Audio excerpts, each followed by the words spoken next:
ओम श्री दुर्गा देव्ये नमः। आप सभी का हमारे YouTube चैनल पर हार्दिक स्वागत है।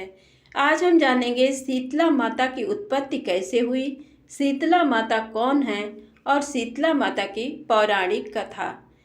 चैत्र माह के कृष्ण पक्ष की सप्तमी अष्टमी को शीतला माता का पर्व मनाया जाता है। इसे बसौड़ा या बसौरा भी कहते हैं। शीतला सप्तमी को भोजन बनाकर रखा जाता है और दूसरे दिन उसी भोजन को खाया जाता है। इस दौरान विशेष प्रकार का भोजन बनाया जाता है।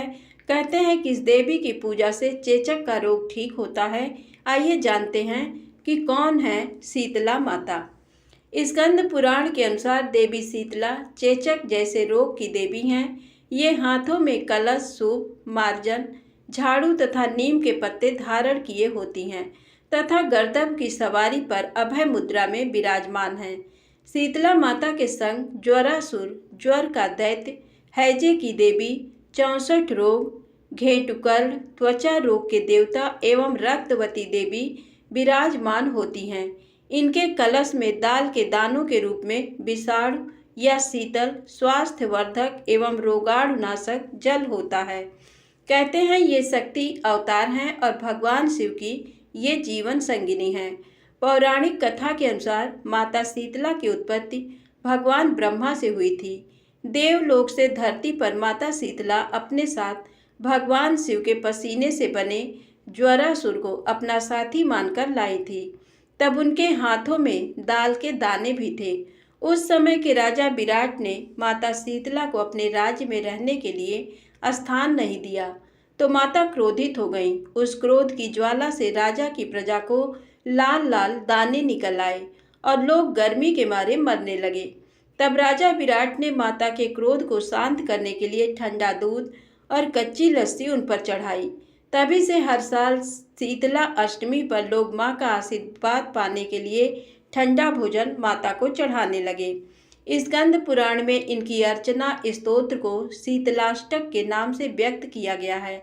मान्यता है कि शीतलाष्टक स्तोत्र की रचना स्वयं भगवान शिव जी ने लोक कल्याण हेतु की थी। इस पूजन में शुद्धता का पूर्ण ध्यान रखा जाता है। इस विशिष्ट उपासना में शीतला अष्टमी के एक दिन पूर्व देवी को भोग लगाने के लिए बासी खाने का भोग बसौड़ा उपयोग में लाया जाता है। शीतला माता की व्रत कथा। शीतला माता के संदर्भ में प्रचलित एक कथा के अनुसार एक दिन माता ने सोचा कि धरती पर चलकर देखें कि उनकी पूजा कौन कौन करता है। माता एक बुढ़िया का रूप धारण कर राजस्थान के डूंगरी गांव में गईं। माता जब गांव में जा रही थी कि तभी ऊपर से किसी ने चावल का उबला हुआ पानी डाल दिया, जिससे माता के पूरे शरीर पर छाले हो गए और पूरे शरीर में जलन होने लगी। माता दर्द में कराहते हुए गांव से सभी से सहायता मांगी, परंतु किसी ने भी उनकी सहायता नहीं की। गांव में कुम्हार परिवार की एक महिला ने जब देखा कि एक बुढ़िया दर्द से कराह रही है तो उसने माता को बुलाकर घर पर बैठाया और बहुत सारा ठंडा जल माता के ऊपर डाला। ठंडे जल के प्रभाव से माता को उन छालों की पीड़ा में राहत महसूस हुई।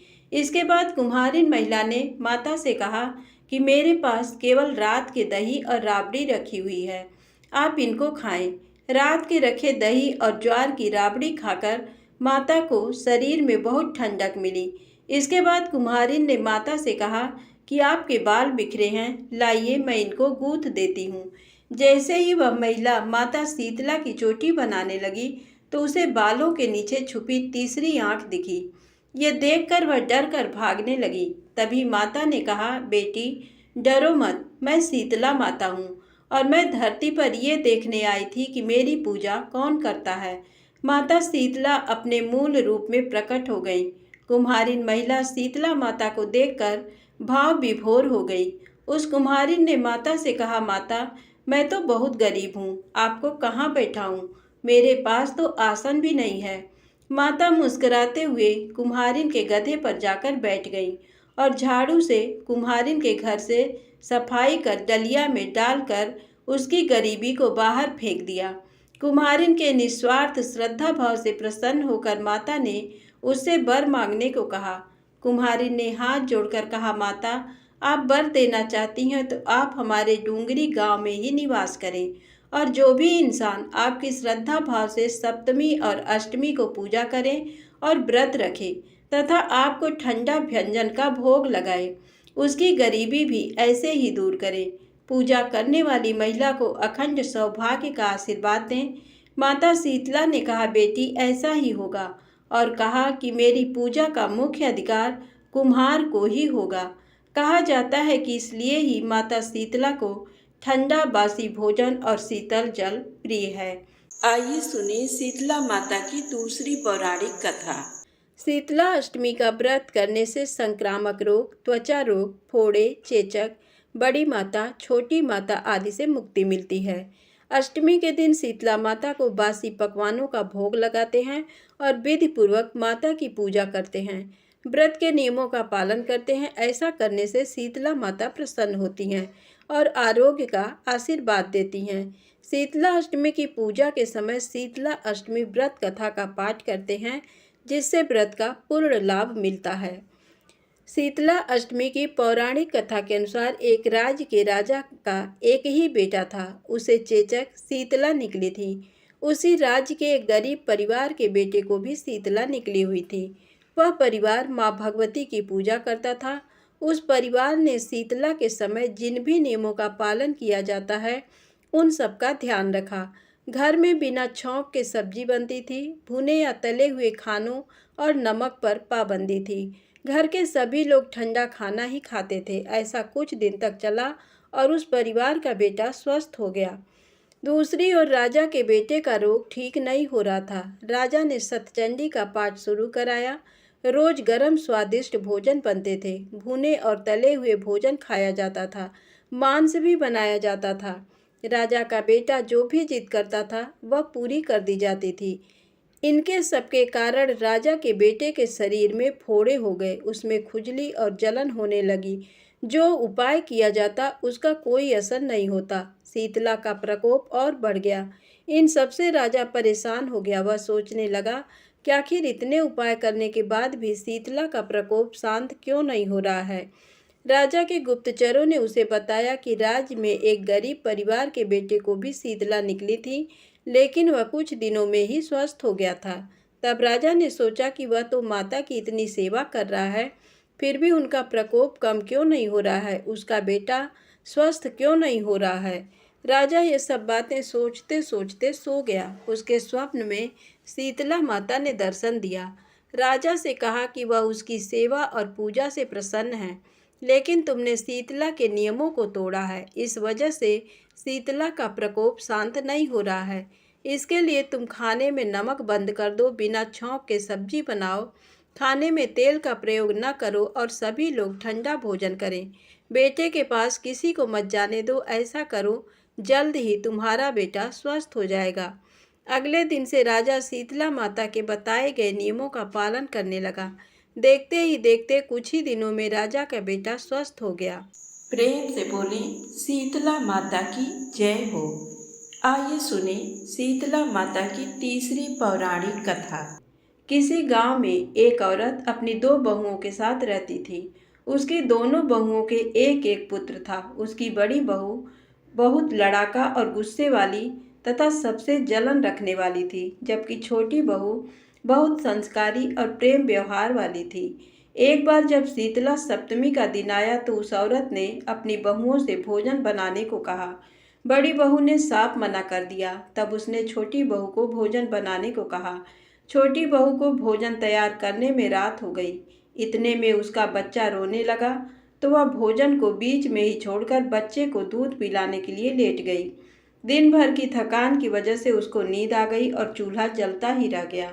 रात्रि में शीतला माता भ्रमण करते करते छोटी बहू के घर आईं और चूल्हे में लौटने लगी, जिससे शीतला माता का पूरा शरीर जल गया। जिससे शीतला माता क्रोधित हो गईं और उन्होंने छोटी बहू को श्राप दिया कि जैसे मेरा शरीर जला है वैसे तेरा पेट जले। सुबह उठकर बहू ने देखा कि चूल्हा जल रहा था और उसका बच्चा मर गया था। बच्चे का पूरा शरीर जला हुआ था। ये देखकर छोटी बहू जोर जोर से रोने लगी। वह समझ गई कि शीतला माता के क्रोध से ही ये सब हुआ है। उसकी सास ने जब ये देखा तो वो भी बहुत दुखी हो गई। उसने बहू को कहा कि वो शांत हो जाए, इस तरह रोने से कुछ नहीं होगा। शीतला माता फिर से सब कुछ ठीक कर देंगी, तू उनके पास जा।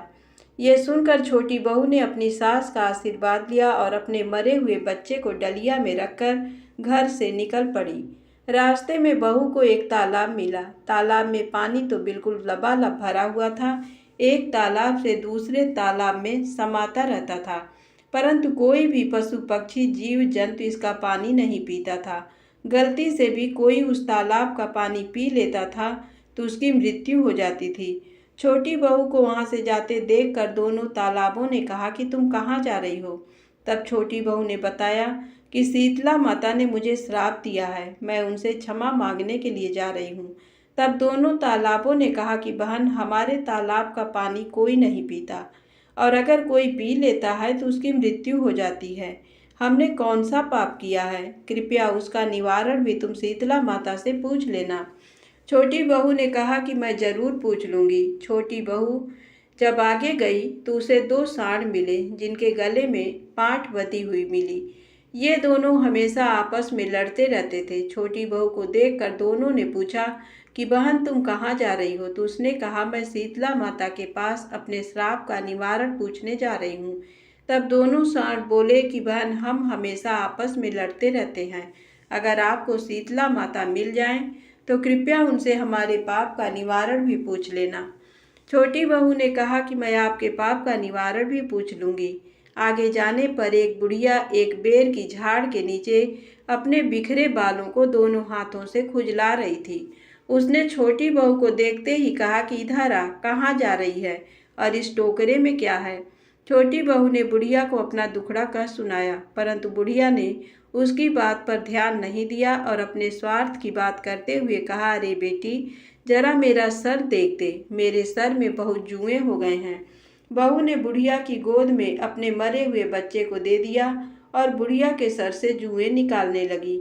बुढ़िया के सर से जब सारी जुएं निकल गई तो उसकी खुजली मिट गई, तो उसको सर में ठंडक मिल गई। तो उसने बहू को आशीर्वाद दिया कि जैसे मेरा सर ठंडा हो गया है वैसे ही तेरा पेट भी ठंडा हो जाए। उसी समय शीतला माता की कृपा से एक चमत्कार हुआ। बुढ़िया की गोद में पड़ा बच्चा जीवित हो गया। छोटी बहू समझ गई कि वो बुढ़िया शीतला माता ही हैं। छोटी बहू उनसे पैरों में गिरकर क्षमा मांगने लगी। फिर छोटी बहू ने दोनों तालाबों के पाप का निवारण पूछा तो शीतला माता ने कहा कि बेटी, ये दोनों पूर्व जन्म में तोतन थी और दोनों आपस में लड़ा करती थी। उन दोनों ने कभी किसी की मदद नहीं की। अब तो उन दोनों तालाबों का पानी पी लेना, जिससे उनके पापों का निवारण हो जाएगा। उसके बाद छोटी बहू ने दोनों सांडों के श्राप का निवारण पूछा तो शीतला माता ने कहा कि बेटी, ये दोनों पिछले जन्म में देवरानी जेठानी थी। दोनों आपस में बहुत लड़ाई किया करती थी, इसलिए उन्हें इस जन्म में सांड का जन्म मिला है। तो उनके गले से घंटी के पाठ खोल देना, जिससे उनके पापों का नाश हो जाएगा और दोनों मिलजुल कर रहने लगेंगी। छोटी बहू सबके पापों का निवारण पूछकर खुशी खुशी वापस लौट आई। रास्ते में उसे दोनों सांड मिले। बहू ने उनके गले से घंटी के पाठ खोल दिए और उनका झगड़ना बंद हो गया। वहां से आगे जाने पर उन दोनों तालाब मिले तो छोटी बहू ने दोनों तालाबों का पानी पी लिया, जिससे उनका पानी अमृत के समान मीठा हो गया। फिर छोटी बहू बच्चे को लेकर अपने घर आ गई। उसके बच्चे को जीवित देखकर सास बहुत खुश हो गई, परंतु जेठानी ने अपना मुंह बना लिया। अंदर आकर छोटी बहू ने देखा कि उसका घर अन्न धन से भरा हुआ है। अब जेठानी को ये सब पता चला तो उसने सोचा कि अगले साल मैं भी देवरानी के जैसा ही करूँगी। उसने सब कुछ उसी प्रकार से किया जैसे देवरानी से गलती से हो गया था। शीतला माता से श्राप मिलने के बाद जब वह बच्चे को लेकर निकली तो रास्ते में उसे वही दो तालाब मिले। उन्होंने जब उससे पूछा कि कहाँ जा रही हो तो उसने कहा, तुमसे क्या मतलब? आगे जाने पर दोनों सांड मिले। उन्होंने पूछा कि बहन, कहाँ जा रही हो? तो उसने कहा, देखती नहीं हो मेरा बच्चा मर गया है, मैं शीतला माता के पास इन्हें जीवित कराने के लिए जा रही हूँ। सांडों ने कहा कि हमारा भी एक काम कर देना, पर जेठानी ने मना कर दिया।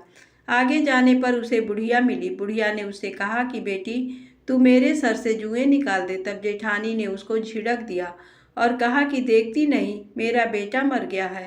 सारा दिन वह अपने मरे हुए बच्चे को लेकर घूमती रही, लेकिन उसे शीतला माता नहीं मिली। बुढ़िया के रूप में आई हुई शीतला माता को वह पहचान नहीं पाई और अपने झगड़ालू स्वभाव की वजह से उसने किसी की मदद भी नहीं की। वह रोती हुई अपने घर लौट आई। बुराई और धोखे का फल हमेशा बुरा ही मिलता है। अपने लालच और ईर्ष्या की वजह से उसे अपने बच्चे को भी खोना पड़ा। हे शीतला माता, जैसे आपने छोटी बहू की गलती को माफ़ किया, वैसे हम सबकी गलतियों को माफ़ करना। प्रेम से बोलें, शीतला माता की जय हो। आइए सुने शीतला माता की अगली पौराणिक कथा। एक गांव में ब्राह्मण दंपति रहते थे। उन दंपति के 2 बेटे और 2 बहुएं थीं। दोनों बहुओं को लंबे समय के बाद बेटे हुए थे। इतने में शीतला सप्तमी अष्टमी का पर्व आया। पर्व के अनुसार ठंडा भोजन तैयार किया।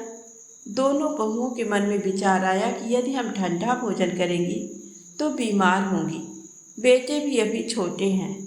इस कुविचार के कारण दोनों बहुओं ने पशुओं के दाने तैयार करने के बर्तन में गुपचुप 2 बाटी तैयार कर ली। सास बहू शीतला की पूजा करके आई। शीतला माता की कथा सुनी। बाद में सास तो शीतला माता के भजन करने के लिए बैठ गई। दोनों बहुएं बच्चे के रोने का बहाना बनाकर घर आईं। दाने के बर्तन से गरम गरम रोटला निकाले, चूरमा किया और पेट भरकर खा लिया। सास ने घर आने पर बहुओं से भोजन करने के लिए कहा तो बहुएं ठंडा भोजन करने का दिखावा करके घर के काम में लग गईं। सास ने कहा, बच्चे कब के सोए हुए हैं, उन्हें जगाकर भोजन करा लो। बहुएं जैसे ही अपने अपने बेटों को जगाने गईं तो उन्होंने उन्हें मरा हुआ पाया। ऐसा बहुओं की करतूतों के फलस्वरूप शीतला माता के प्रकोप से हुआ था। बहुएं विवश हो गईं। सास ने घटना जानी तो बहुओं से झगड़ने और डांटने लगी। सास बोली कि तुम दोनों ने अपने बेटों की बदौलत शीतला माता की अवहेलना की है, इसलिए अपने घर से निकल जाओ और बेटों को जिंदा स्वस्थ लेकर ही घर में पैर रखना। अपने मृत बेटों को टोकरे में सुलाकर दोनों बहुएं घर से निकल पड़ी। जाते जाते रास्ते में एक जीर्ण वृक्ष आया। ये खेजड़ी का वृक्ष था। इसके नीचे ओरी शीतला दोनों बहनें बैठी थीं। दोनों के बालों में विपुल प्रमाण में जूं थीं। बहुओं ने थकान का अनुभव भी किया था। दोनों बहुएं ओरी और शीतला के पास आकर बैठ गईं। उन दोनों ने शीतला ओरी के बालों से खूब सारी जूं निकाली। जूओं का नाश होने से ओरी और शीतला ने अपने मस्तक में शीतलता का अनुभव किया और कहा, तुम दोनों ने हमारे मस्तक को शीतल ठंडा किया है, वैसे ही तुम्हें पेट की शांति मिले। दोनों बहुएं एक साथ बोली कि पेट का दिया हुआ ही लेकर हम मारी मारी भटकती हैं, परंतु शीतला माता के दर्शन हुए नहीं हैं। शीतला माता ने कहा कि तुम दोनों पापिनी हो, दुष्ट हो, दुराचारिणी हो। तुम्हारा तो मुंह देखने भी योग्य नहीं है।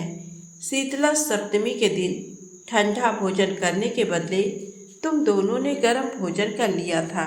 ये सुनते ही बहुओं ने शीतला माता जी को पहचान लिया। देवरानी जेठानी ने दोनों माताओं का वंदन किया। गिड़गिड़ाते हुए कहा कि हम तो भोली भाली हैं, अनजाने में गर्म खा लिया था। आपके प्रभाव को हम जानती नहीं थी। आप हम दोनों को क्षमा करें। पुनः ऐसा दुष्कृत्य हम कभी नहीं करेंगी। उनके पश्चाताप भरे वचनों को सुनकर दोनों माताएं प्रसन्न हुईं। शीतला माता ने मृतक बालकों को जीवित कर दिया। बहुएं तब बच्चों को साथ लेकर आनंद से पुनः गांव लौट आईं। गांव के लोगों ने जाना कि दोनों बहुओं को शीतला माता के साक्षात दर्शन हुए थे। दोनों का धूमधाम से स्वागत करके गांव में प्रवेश करवाया। बहुओं ने कहा, हम गांव में शीतला माता के मंदिर का निर्माण करवाएंगी। चैत्र महीने में शीतला सप्तमी के दिन मात्र ठंडा खाना ही खाएंगी। शीतला माता ने बहुओं पर जैसी अपनी दृष्टि की वैसी कृपा हम सभी पर करें। शीतले त्वं जगत माता, शीतले त्वं जगत पिता, शीतले त्वं जगत धात्री, शीतलाय नमो नमः। प्रेम से बोलें, शीतला माता की जय हो।